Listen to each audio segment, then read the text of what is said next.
Olá, gente. Tudo bem com vocês? Eu espero que sim. Eu venho aqui hoje, então, para discutir uma outra coisa muito importante, um outro assunto muito importante para a filosofia, que é a ética, né? Só que antes de nós discutirmos o que é a ética, me parece muito salutar, muito importante a gente discutir o que motiva a discussão da ética, né? E se nós resgatarmos aí, formos lá para trás e resgatarmos a discussão que se fez desde Sócrates, por exemplo, a gente pode entender o que leva, né, o que motiva esses pensadores a discutir a questão da ética, da moral, da filosofia moral, né? E a ética ela não seria uma discussão necessária se o ser humano não padecesse das paixões, né? E aí a gente precisa entender o que são as paixões, né? A palavra paixão, ela tem uma dupla origem etimológica. Ela tem uma origem no grego, pathos, né? E uma origem no latim, que é passio. Ambas as etimologias se referem a um mesmo ponto, né? O que é o pathos e a passio? Significa sofrimento, né? Ou sofrer a ação. O ser humano ele padece de objetos exteriores, né? Toda vez que nós sofremos algo, nós estamos passivos naquela situação, seja por uma doença que nos acomete, ou seja por um amor que nós sentimos, uma paixão amorosa, romântica por uma pessoa, seja um vício, uma vontade desenfreada, um desejo.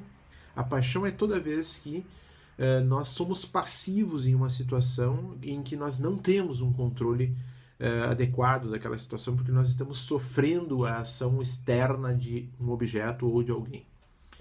Então a ética ela surge, né, na história da humanidade como uma discussão teórica que procura dizer o que para nós?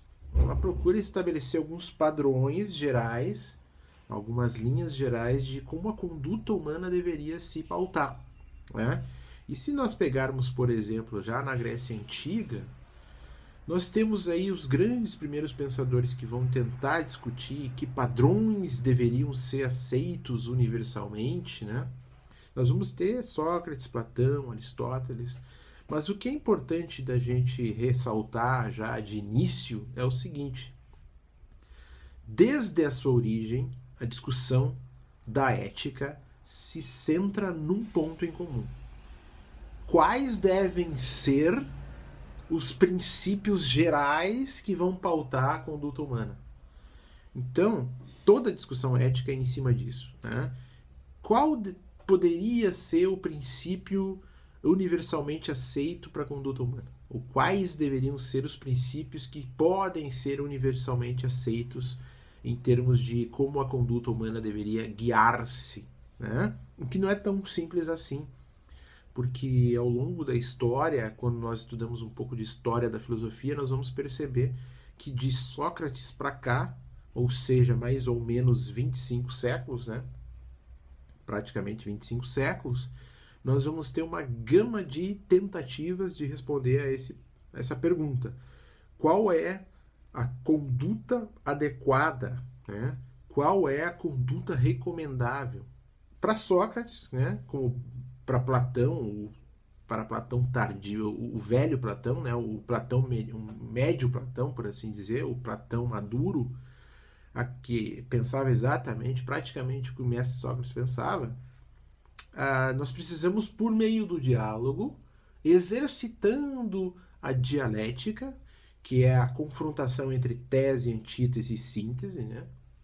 Nós precisamos racionalmente tocar o mundo das ideias e captar as ideias perfeitas, eternas e imutáveis acerca de todos os conceitos. Inclusive, Platão coloca como sendo o conceito mais importante na sua teoria do mundo das ideias, o conceito ou a ideia ou a forma, né? Porque a palavra grega utilizada é eidos. Eidos pode ser traduzido por formas ou ideias, no caso. A ideia principal, a ideia hierarquicamente melhor na visão do Platão é a ideia de bem, Da ideia de bem, nós vamos ter a ideia da justiça, a ideia da piedade, a ideia da verdade, e por aí vai, da ideia do belo, né? E se a gente vai para Aristóteles, por exemplo, Aristóteles vai pautar a discussão ética dele não numa questão de racionalidade pura, como Platão queria e propunha, né? Mas Aristóteles vai propor uma ética muito mais pautada pela experiência, não é? A ideia da exemplaridade. Nós podemos encontrar condutas exemplares e essas condutas servirão de ponto de partida para, por meio do exercício e a prática dessas atitudes, nos tornarmos virtuosos. Não é à toa que a ética aristotélica é a ética das virtudes, né? Aristóteles acredita que todas as ações têm um telos. O que é um telos em grego? Telos é fim, finalidade. Todas as ações têm uma finalidade, um objetivo.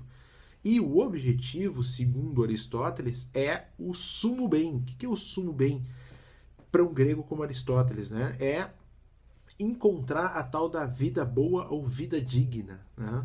O que é a vida boa ou vida digna? Não é viver de boa, de pernas para cima. Não. A vida boa, a vida digna é a vida de acordo com as virtudes.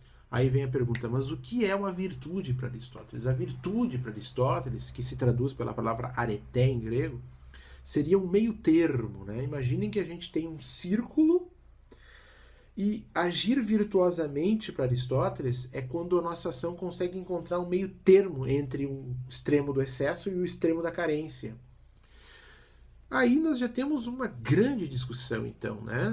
Eu falei já de duas maneiras, dois modos de pensar a ética.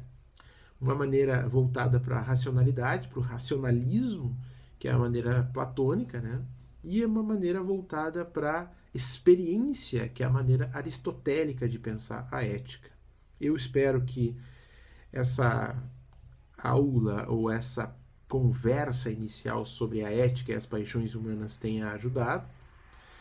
Deixem sugestões e comentários aqui no vídeo. E a partir dessas sugestões e comentários eu continuarei a discussão sobre a ética. Tem muitas teorias que a gente pode discutir, mas eu espero que esse primeiro aporte tenha ajudado a todos. É isso aí, obrigado, valeu!